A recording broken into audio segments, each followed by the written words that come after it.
amazing viewers. Thank you so much for joining me on my program once again. I appreciate you wherever you are connecting from. If you have not subscribed to my channel, please kindly subscribe to my channel. Click the notification bell so that you'll be notified each time I upload a video.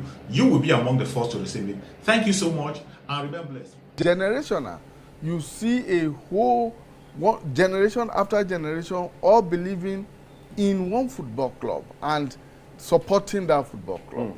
And that's because they believe in that football club. But in the case of Nigeria, without political parties, what you see is a very fluid movement from one party to another. Which some people have interpreted to me the lack of an ideology, yes, of a belief system that exists. They just see these parties as vehicles to get to power, to offices, and all of that.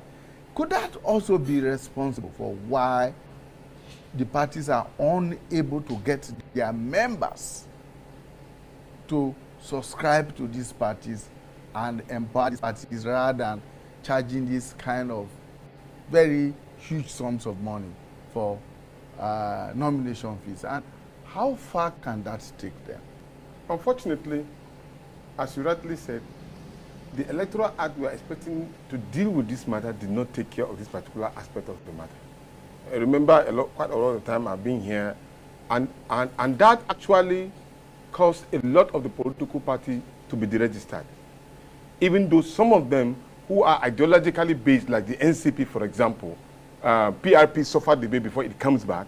There are other political parties too who have won election, like the PPA, for example, who have won election, but they couldn't come back because majority of their members who won political seats. I give you an example of our own case. We won a state assembly in Ekiti. If that particular person was not intimidated, so-called to be intimidated, he would have survived. Issue of the registration will have grown.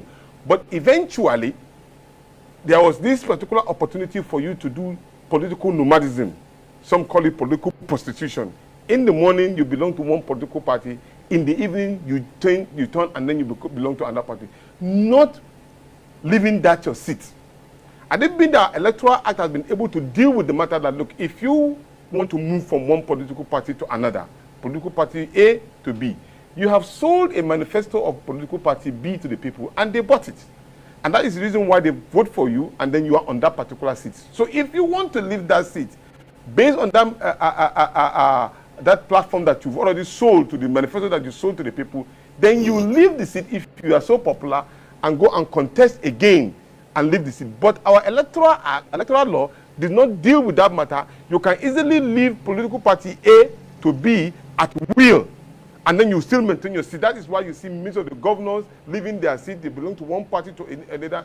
And today, as you see now, most of the leaders of the PDP are now the chairmen and leaders of the APC, and members of the APC who belong to the APC are now members and leaders of the PDP. So there's no difference between the two of them, as the case may be, because the laws that were there were not able to deal with the matter. So we must, as a people, find a way of ensuring that the Electoral Act deal with the matter that if you want to leave party A, leave your seat. And if you are going to party B, there must be some certain period of time you must serve in that political party before you are eligible to run for election in any position, either at the party level or even for position of power.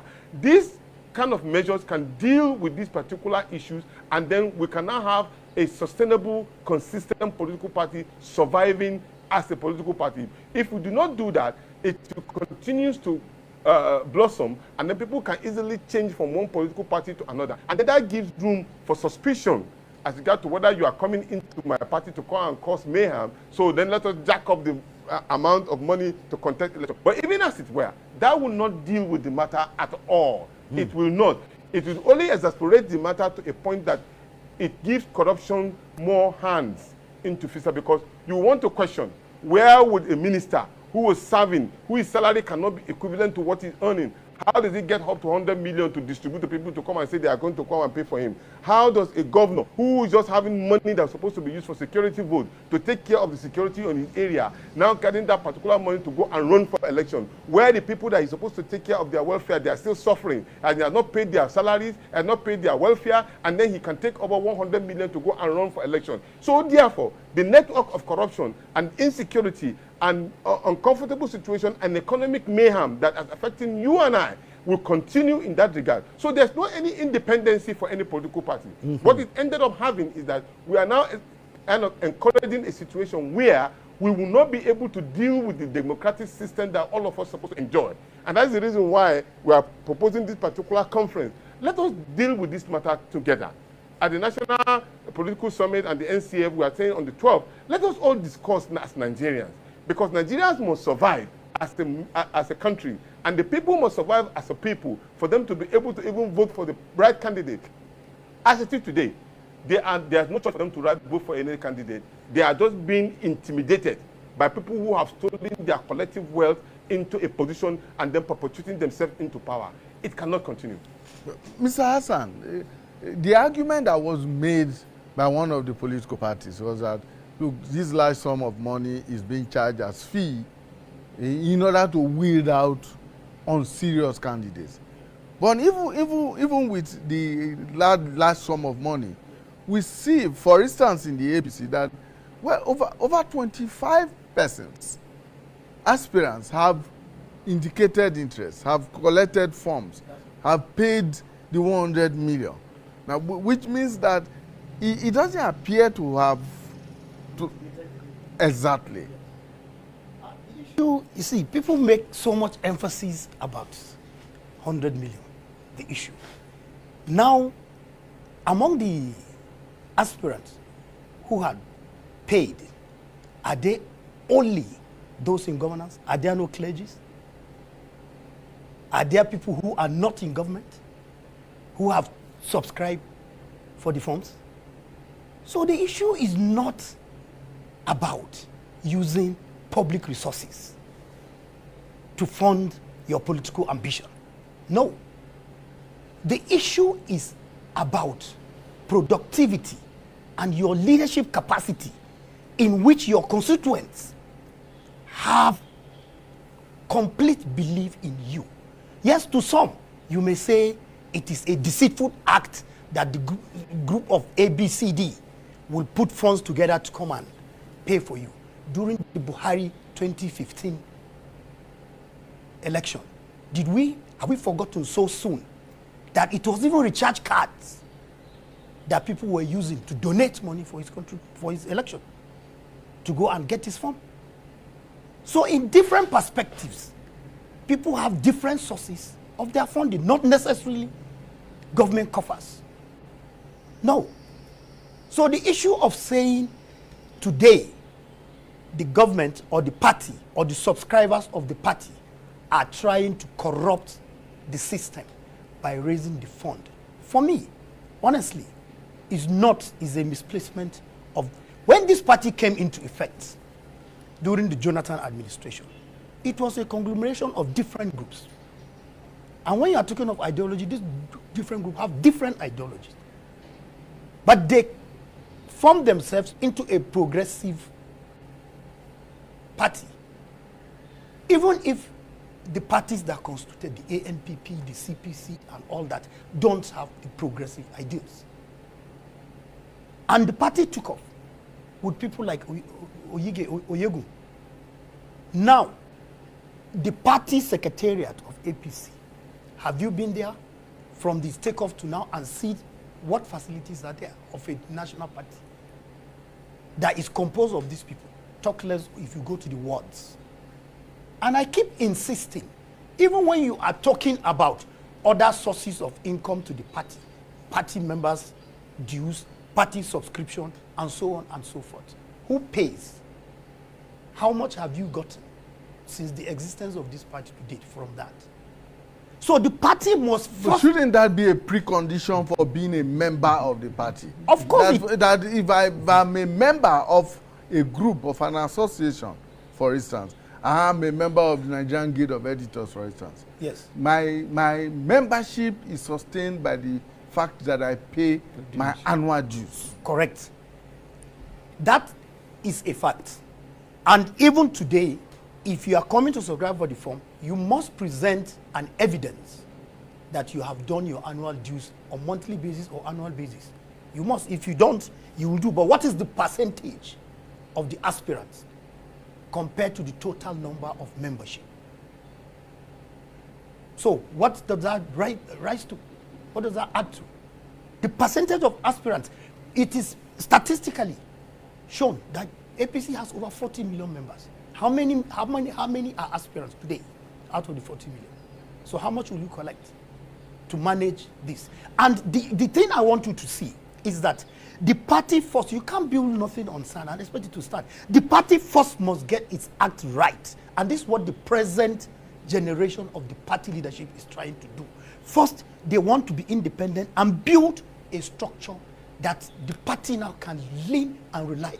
When they are independent of external forces, whether members or outside, whether intra or extra, then they would be able to now lay certain conditionalities that must be subscribed to by any willing member of the party. Mr. Hassan, you keep Yes. emphasizing the independence of the parties. Yes. But even in 2022, we are still seeing a situation as we move towards 2023 where governors, for Yes. instance, appear to be dictating who gets what, when, and how. Exactly. For instance, yes. I give you the example of the very first one that happened was in Akwa Ibom State, where the governor single-handedly handpicked who the person he described as his successor. Yes. Only yesterday or so over the weekend, the governor of Kano State Yes. anointed his deputy Yes. as his successor. Yes. And we have seen situations like that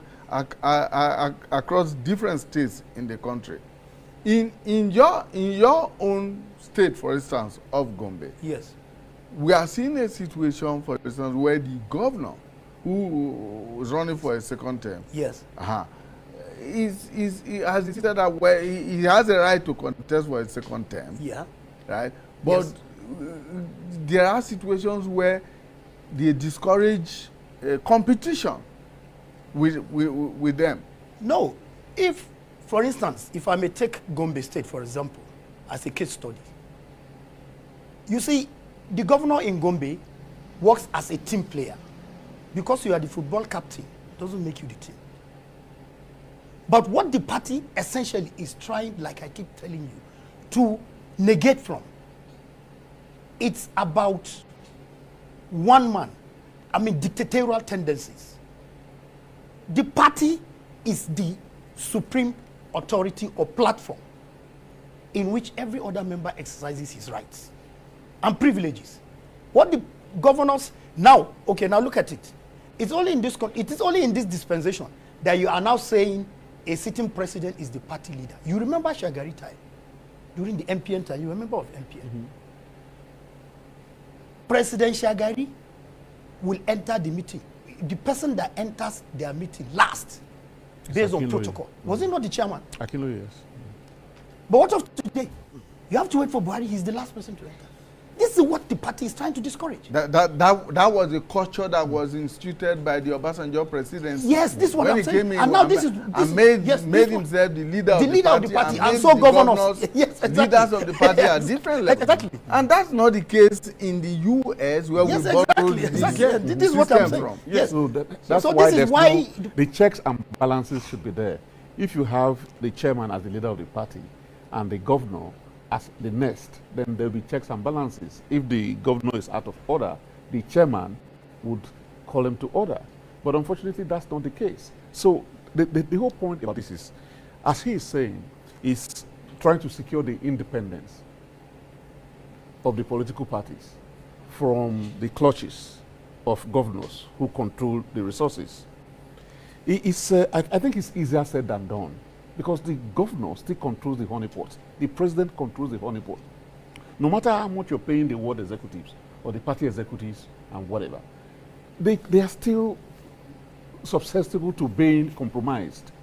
So, in a system where we don't enforce laws strictly, don't forget we also have, something in the legal system that prescribes the volume of money that a candidate can spend. But that's not being observed right now. Any candidate can spend any amount of money. Some people are estimating that if you want to be president of Nigeria, you have to have at least 100 billion, to spend. If you want to be governor, there's an amount of money that you have to have, and stuff like that.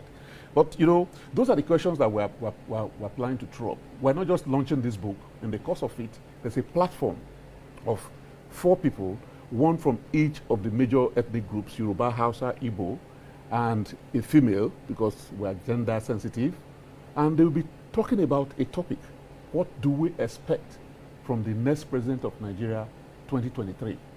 We'll be looking at the characteristics of that person. We'll be looking at that person's worldview. We'll be looking at whether that person is a unifier or somebody that polarizes the ethnic groups. Those are the kind of factors that we think, that when we throw up at that event tomorrow, that delegates will be asking candidates, so that delegates will look at all those qualities, whether they exist in particular candidates that they want to cast their vote for to become the party candidates. Those are the kind of things. In society, it's us that will throw them up and whether. He was speaking earlier about other measures to use to weed out those who shouldn't be. In America, there's a system. You come for the first debate. It depends on the number of people that you get before you can join the first debate. They drop incrementally. So that's how the vice president now, the lady, she was a presidential candidate, but she dropped out because she didn't have enough followers. She didn't have enough resources to mobilize around the country. So those are the kind of measures, not the nomination fees, that is so prohibitive and costs people, ordinary, regular people that we're talking about, that this is a democracy and everybody should be involved. It costs them out. There has to be other methods of weeding out people who cannot go all the way. It has to be. Why must everything be about money? Why must everything be about money? Of course, as he said, there are individuals who have earned the money, like the current CBN governor, for instance. He said, he can afford it. He can afford it. He was a bank MD for over 10 years, and bank MDs earn over 100 million naira. Just as an aside. And there are also oil magnates exactly. Exactly. In fact, I was going to list them one by one. So there are individuals apart from people in government who can afford that money. Clearly, but we're saying, why don't we use other methods to weed out, to separate the seed from the chaff going forward? So those are the questions that we're going to raise. Those are the ideas that we're going to throw around for the system to begin to imbibe such values. Because as you said, this wasn't the case in the days of Shehu Shagari. Yeah. This wasn't the case. It was different. Party was supreme. And the Akinloye was the leader of MPN. Whatever. The president, Shehu Shagari, was the president of Nigeria, but he demurred. He had to bow to the will of the leader who carries along the leadership. So the party came together and they had policy. That's why we had so much success. If you see MPN in those days, when they wanted to distribute amenities, it was around the country. When they did the steel mills, they had at Jakarta, they had in Jos, they had Katsina, in Katsina, they had in Warri, they had in whatever. When they did the auto assembly plants, it was spread around the country. They had in Kaduna, they had in Lagos, they had in Ibadan, they had in Bauchi, they had in Enugu. Well, it was well distributed because it was a committee, it was a team that was coming out with that strategy, not from one individual's head or one minister's idea of where there should be a road or where there should be a rail line or where there should be an airport or where there should be a school. Well, it was a collective thing that the party, following its ideals, following its policy, following its campaign promises, that they deliver based on planned way of applying those things. But right now, this is something I can refer to as staccato. It comes from here and there. No, it's disparate. There's no organized form of saying, this is what our party promised the people when we were seeking for election. And they've elected in source office, let us deliver it systematically. Right now, it's here and there. This person wants to build a rail into somebody's village. This person wants to build a school in his backyard. This person wants to build that. This person wants to build that. It does not gel. It's not coming together because it's a one-man show. It has to be a collective thing. The party has to be have an ideology that's been driven, and they have to have a way of delivering on them. And parties used to have programs. The MPN had programs. The UPN had its programs, and you could follow what each of the state governors elected on those platforms were doing and were not doing, if at all they were following the party's manifesto and program of action. You could follow and in fact challenge them to that. But it doesn't appear to be that way these days, which has made many people to begin to question, raise questions about this monetization of mandates, vis-a-vis competence, vis-a-vis value systems, vis-a-vis character of the parties and of the individuals. Now, if I pay as much as 100 million to collect a form and I eventually get nominated for that position and then get elected ultimately, I will not brook any kind of challenge or opposition, even from within the party. That is very clear. Right from the beginning, the idea is not about having the program for the interest of the people. No, it's about personal interest. If you watch, why is it so easy for you, if you know you are popular, why is it that it's so easy for you to leave party A and move to party B? If you are popular, why can't you remain in party C even, and you can still win election? So that's why you will not see all of those particular programs. And with all due respect, this issue of independence and control for the political party, there's no way you can put a correlation within this particular set of money that is being put to control the party. Look, anybody that can pay 100 million naira to any political party has a level of control over that party. And that makes him a powerhouse. In fact, decisions may be taken within that political party. He will be consulted. He must be consulted. Otherwise, a breakaway from him will be injurious to that political party. So where is the independence? It doesn't. The only independence that you can get for any political party is ensuring that each of its members pay their membership dues and they own the political party together. So decision making will be jointly taken by members of the political party and those who are. Yes, you may contribute a little amount of money higher than those who think maybe the peasant farmer and all to show that you are okay. But then that doesn't mean that you pay a sum of money that will take control of the political party. So there is no control that will be ensured from the independence of the political party. And with regards to programs can only be done when there's a collective decision. Decisions that have been taken in political parties of this matter, they are not taken by ordinary members of the political party. They have been taken by caucus members who have been able to wield so much wealth and power in the party. So they control it and decide what it is. People don't sit down and discuss about what programs to give to the people anymore. They are discussing about how do we win elections. Go and check.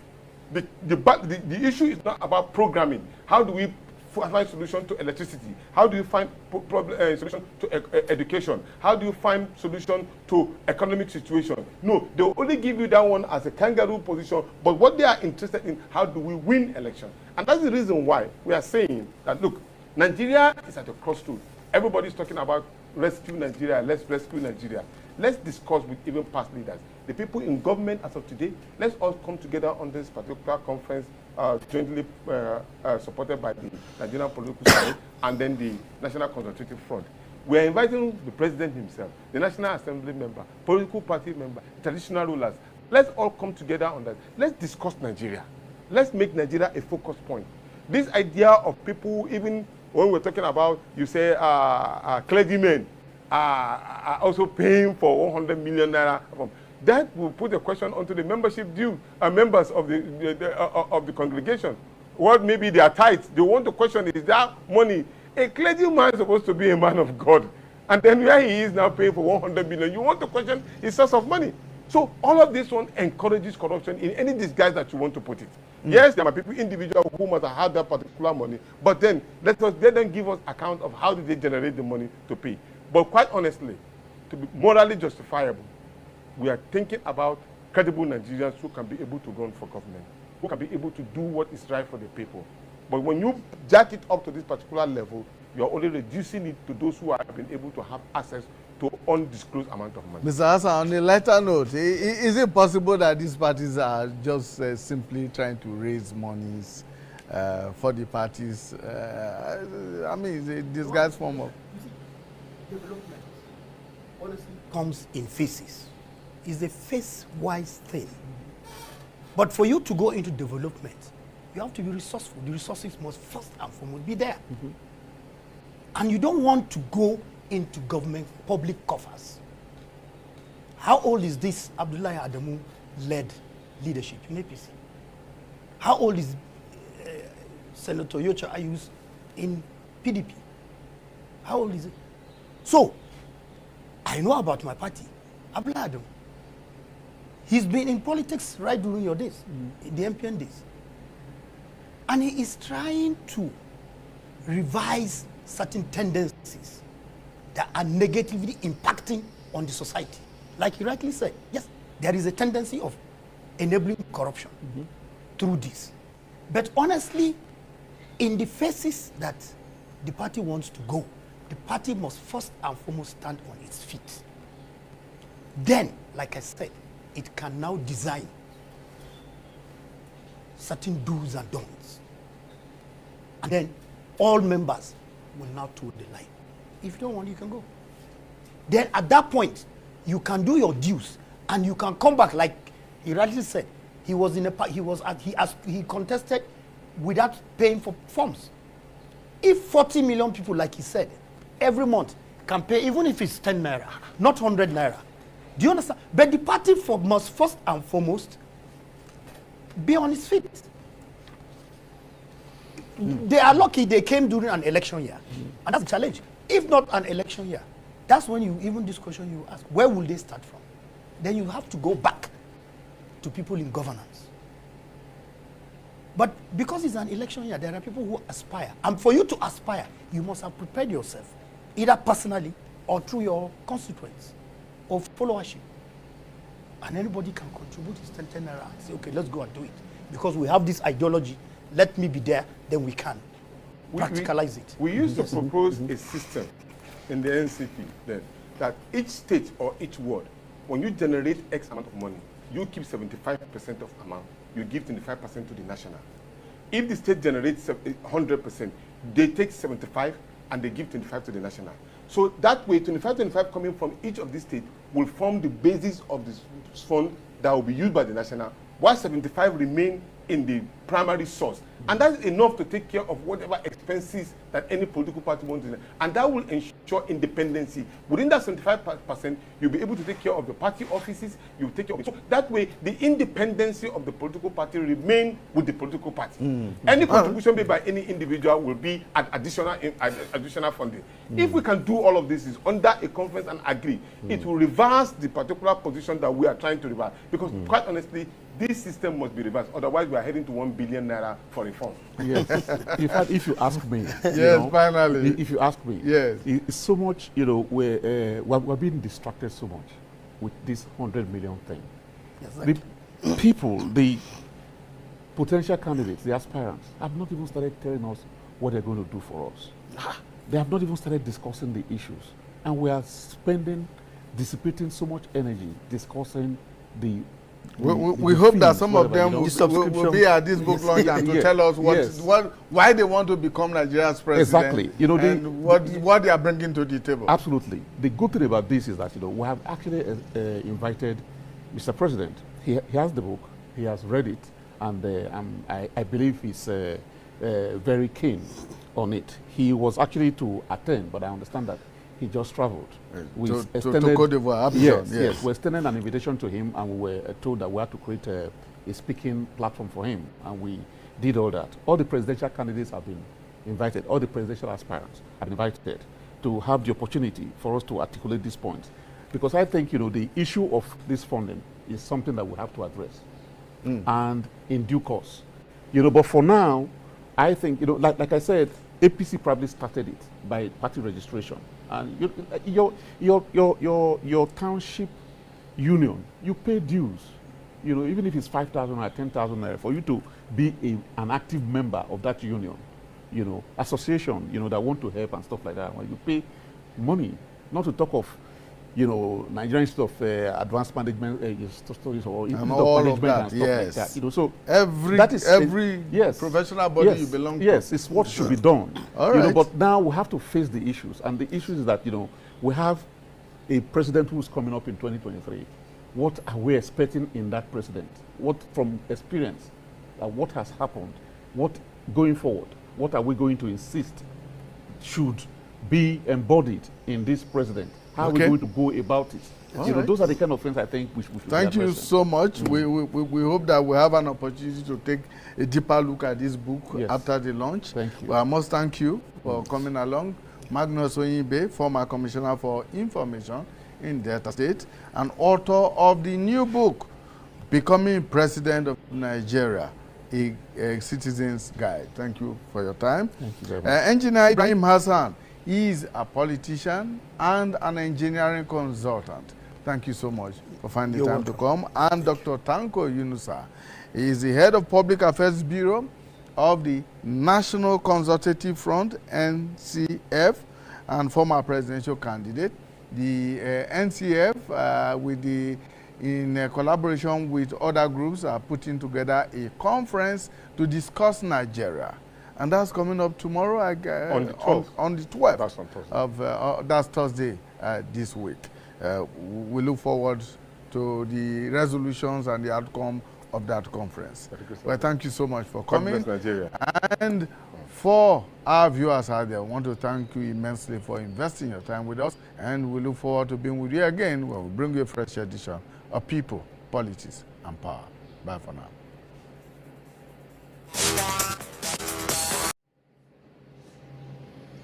Thank you so much for your patience to watch from the beginning to the end. I hope you have learned something from the video you have just watched. The video you have just watched is to bring information to your doorstep and for educational purpose. It is not to demonize anybody. Let us watch continuously and see who can be able to make a sense out of every nonsense we are seeing. We must continue. We move. It doesn't matter what they do. It doesn't matter what they say. They will kill us. We'll kill them. At the end of the day, Biafra is here. Thank you for watching. If you have not subscribed to the channel, please kindly subscribe to the channel. Click the notification bell so that you're notified each time I upload a video. You will be among the first to receive it. Thank you and remain blessed. Bye-bye. See you again.